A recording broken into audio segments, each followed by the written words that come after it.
Hello guys! Welcome back to my channel! Ayan, ngayon kasi dahil November na, tayo maglapit ng Christmas, gagawa na tayo ng Christmas tree natin.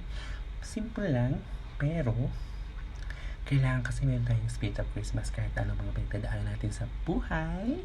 Ayan, kailangan natin maglagay ng mga sample na Christmas sa ating display, sa ating bahay, o sa ating mga trabaho para maramdaman natin na kahit anong mang dumating na pagsubok, tuloy na tuloy pa rin ang Christmas. At dahil dyan, magdi-decor tayo ng Christmas tree na dito sa bahay ko, dito sa UAE.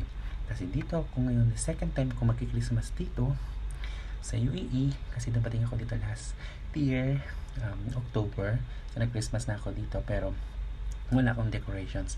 But this time, kailangan natin maramdaman ng Christmas. Okay?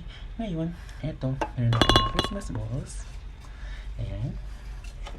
Meron ako mga biniling Christmas balls. It's around 7 dirhams. Ayan. Christmas tree, simple lang siya. Okay? Hindi natin kailangan gumastos ng bonggang-bongga. Masama importante, meron tayong budget. Ang budget ko sa aking Christmas tree ay 50 dirhams. Okay? 7 dirhams. 10 dirhams yung aking tree. Napakaliit na Christmas tree. Ayan, ginagawa ko na nga siya. Ayan.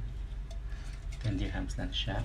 At yung Christmas light ko, so 10 dirhams, 17 dirhams, plus yung aking Christmas light na ano ba to? 25 yata, 25 yata yung 25 dirhams yung Christmas light ko. Ano ba yun? Ito yung Christmas light. Ito yung aking lalagay dito. Galing-galans pa to. Ewan ko kung ano to. Tapos ito yung 25 dirhams sa Christmas light ko.